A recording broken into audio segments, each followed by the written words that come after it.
So the second special sense that we're going to discuss is hearing. Remember that both hearing and equilium, their receptors are housed in the ear. And the stimulus used in hearing is sound waves or pressure waves.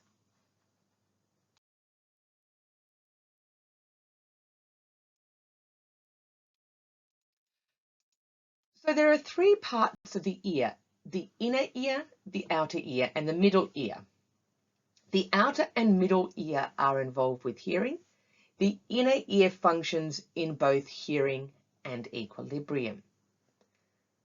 The outer ear is involved with protection, collection and transmission of sound, and it consists of the pinna or the auricle, which involves both the lobule or the earlobe and the helix or the rim. These help to direct the sound waves into the ear. We then have the external auditory canal, also called the external auditory meatus or the external acoustic meatus. It is a short, curved tube filled with ceruminous glands which produce earwax. Earwax is protective. They are modified sweat sebaceous glands, and they produce earwax so that particles are trapped and don't go into the inner or the middle ear. The sound waves will travel through this external auditory canal and terminate at a structure called the tympanic membrane.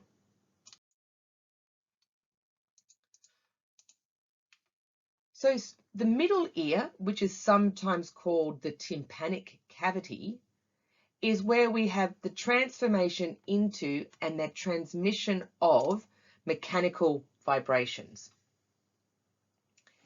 It is a small air-filled mucus-lined cavity.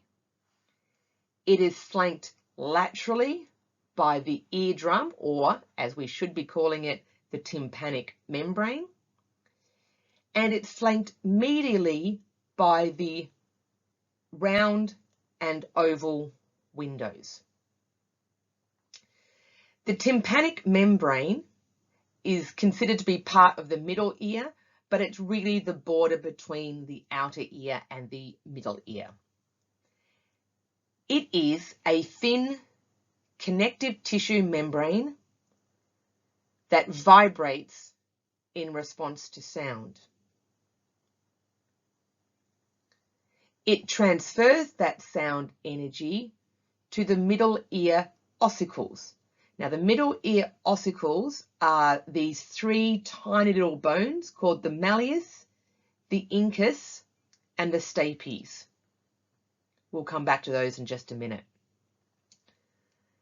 We also have the pharyngeotympanic, also known as the eustachian, also known as the auditory tube. This tube connects the middle ear to your nasopharynx.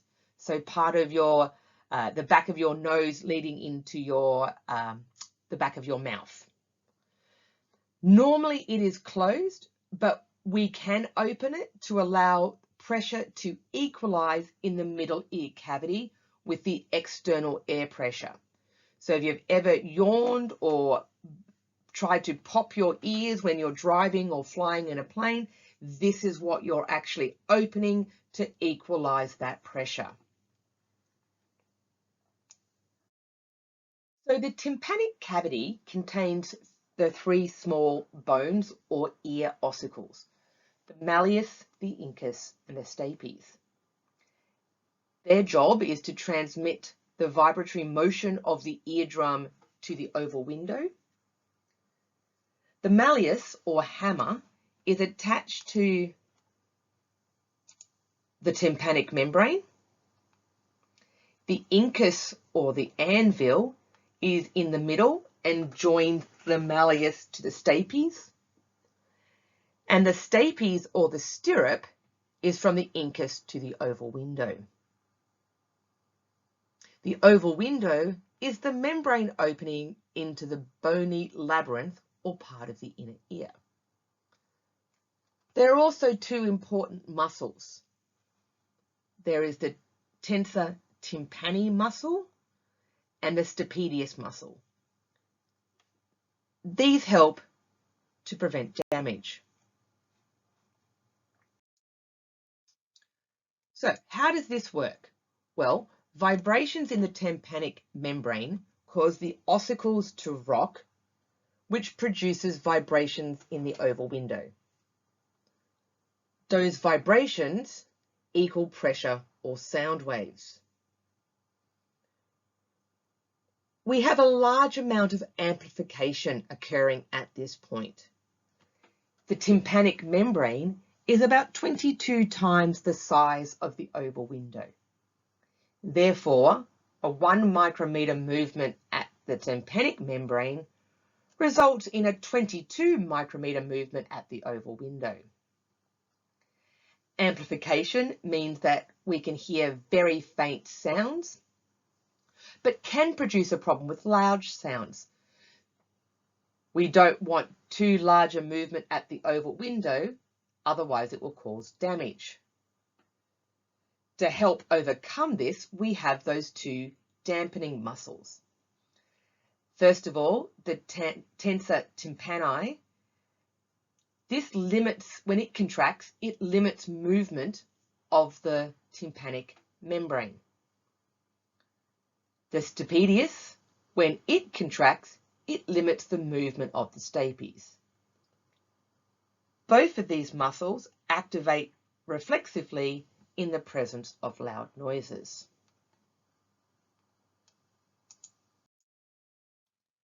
So moving further into the ear, we now arrive at the inner ear. This is where we transform those vibrations into neural impulses. And it has two compartments.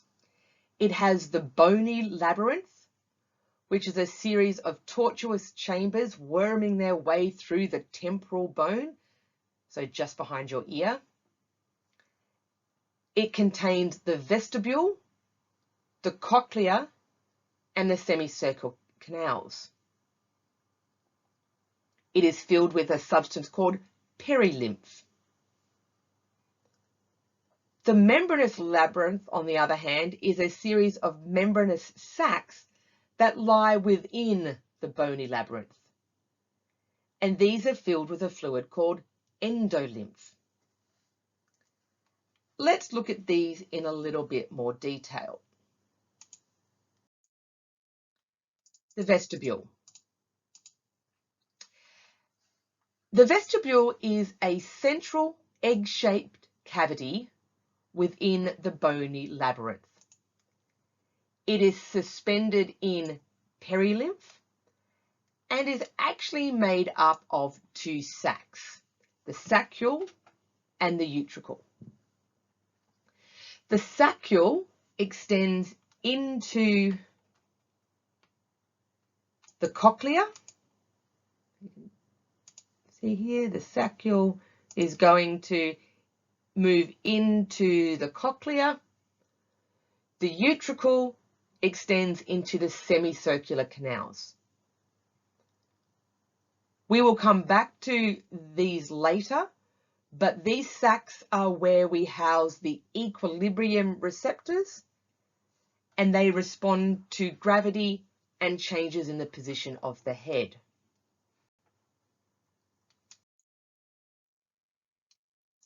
The semicircular canals are 3 canals that each are about 2/3 of a circle and lie within 3 planes of space.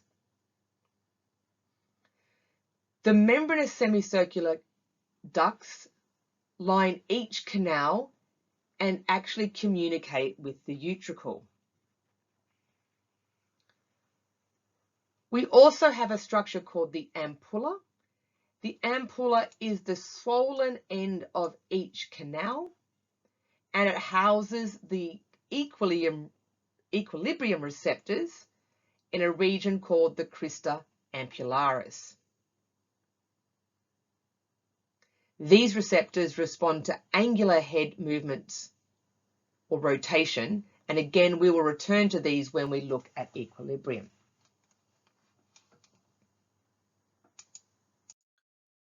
Moving on to the hearing side, we now have the cochlea.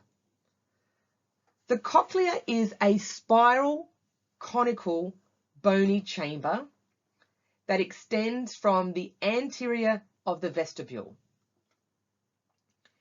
It can be divided into three chambers: the scala vestibuli, the scala tympanii, or the scala media, sometimes called the cochlear duct. The scalas tympanii and vestibuli, also called the tympanic and the vestibule ducts, are continuous and are filled with perilymph, which is a fluid that is similar to plasma and cerebral spinal fluid. The scala tympanii terminates at the round window. So what happens is that the sound waves travel up the vestibuli, coming from that oval window, return through the scala tympanii, and end up coming out the round window.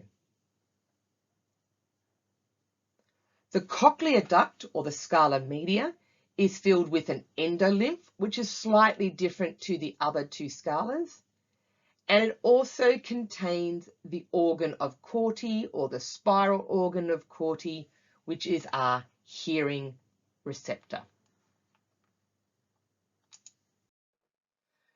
So the floor of the cochlear duct is composed of that bony spiral lamina and the basilar membrane, which supports the organ of Corti. The cochlear branch of nerve 8, or the vestibular cochlear nerve, runs from the organ of Corti to the brain. Overlying it is the tectoral membrane, and the organ of Corti also has supporting cells, outer hair cells, and inner hair cells. The stereocilia, or the hairs, receive the sensations of hearing as well as the gravity and linear acceleration. They protrude into this endolymph and touch the tectoral membrane. By bending the cilia, we are opening mechanically gated ion channels. This causes a graded potential and the release of a neurotransmitter. The neurotransmitter causes the afferent cochlear fibers to transmit impulses to the brain where the sound is perceived. So essentially what happens is that the sound wave in that vestibular duct causes distortion of this membrane, pushes the hair cells into the tectoral membrane, distorting them and causing signal formation. So what is sound? Sound is a vibration that propagates as an acoustic wave, and it does this through a transmission medium such as gas, liquid, or solid. In human physiology, sound is the reception of such waves and the perception by the brain. Sound vibrations beat against the eardrum, or tympanic membrane. The tympanic membrane then pushes against the ossicles, which then press the fluid in the inner ear against the oval and round windows. And it is this movement through the inner ear as a wave that will then stimulate those hair cells, and then ultimately the cochlear nerve sending the impulse to the brain. So here we can see our stapes at our window. And when this vibrates, it's going to set off a wave in our perilymph. Sound waves of very low frequency are inaudible. That is because they do not excite the hair cells. Audible sound waves will penetrate through the cochlear duct, vibrate the basilar membrane, and excite the specific hair cells according to the frequency of the sound.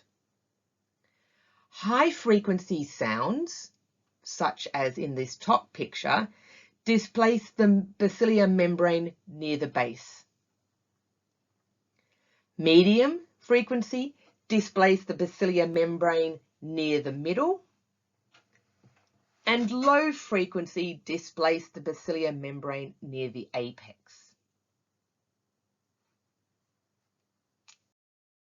So sound has a number of different properties. We just mentioned frequency, but as a pressure disturbance or an alternating areas of high and low pressure originating from a vibrating object will alter the sound that we perceive. We represent this as a sine wave in wavelength, frequency, and amplitude. So frequency is the number of waves that pass a given point in a given time. As we've just said, they are identified in the ear by different areas of the cochlear duct. Low frequency distorts a long way down the duct, whereas high frequency distorts closer to the oval window. Pitch is the perception of different frequencies. Humans typically hear within the range of 20 to 20,000 hertz. Amplitude is the intensity of a sound measured in decibels. And loudness is our subjective interpretation of that sound amplitude or sound intensity.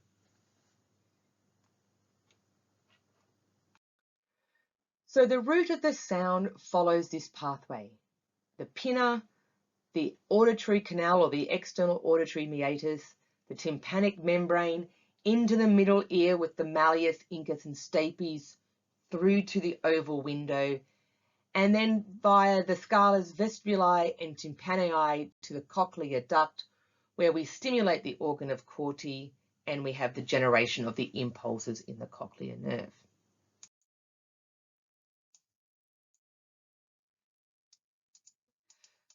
So moving on from what we've just discussed, the process of hearing, we have the sound waves arrive at the tympanic membrane. We've travelled down that auditory canal, and when we get to the tympanic membrane, it vibrates and in response causes those auditory ossicles to move. The auditory ossicle movement results in movement of the stapes at the round window, so number 3. And this sets up pressure waves in that vestibular duct. Waves in the vestibular duct travel through the cochlear duct and distort the basilar membrane.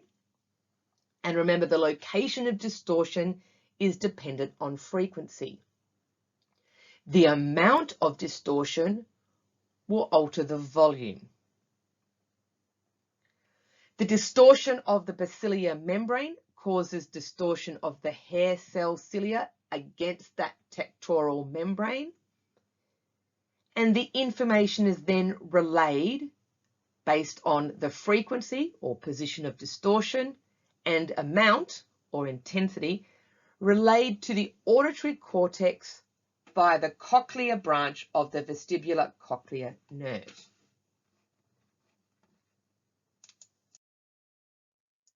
So the impulses from our cochlea and our spiral organ of Corti end up at the spiral ganglion. Remember, ganglion is just a group of cells of the cochlear nerve. This information is sent to the superior olivary nuclei and the cochlear nuclei. We have some processing at this point. We then proceed to our midbrain and we end up at our inferior colliculus, and this is our auditory reflex center. From here, the impulses pass to the auditory cortex, but these auditory pathways desiccate so that both cortices receive input from both ears. Pitch is perceived by impulses from specific hair cells and are interpreted as specific pitches. It also involves the primary auditory cortex and the cochlear nuclei. As we've said, loudness is perceived by louder sounds causing larger movements of the tympanic membrane. We also have varying thresholds of the cochlear cells, but also the number of cells stimulated. Localization, or where the sound is coming from, is perceived by the superior olivary nuclei that help us to figure that out.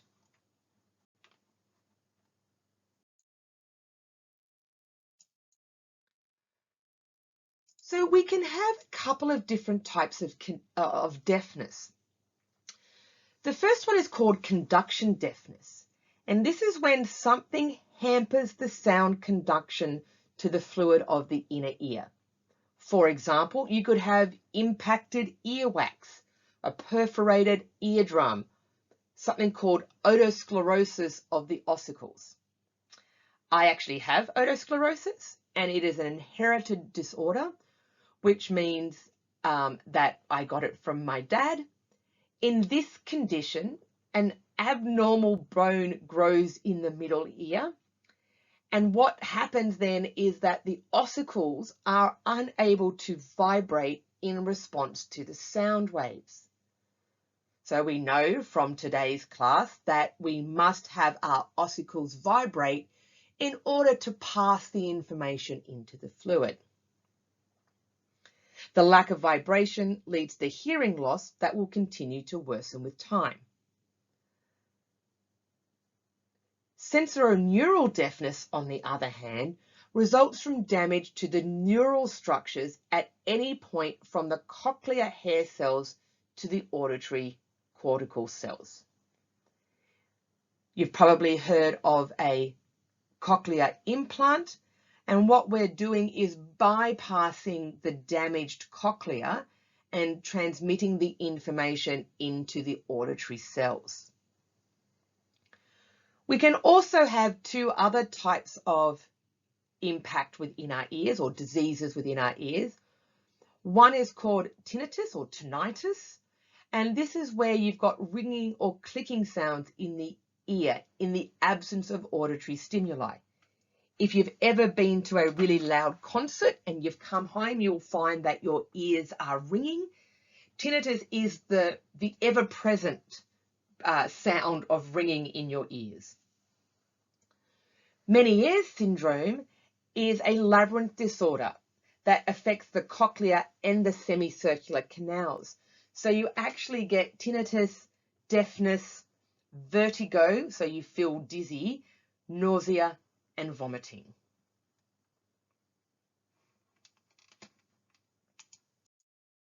So just in review, we have looked at the internal and external structures of the ear. We've discussed what sound is. We've traced the pathway from the outside to the brain, including all components of how we turn that sound or that wave of pressure into sound. We've talked about pitch and loudness, and we've discussed very briefly the different classes of deafness.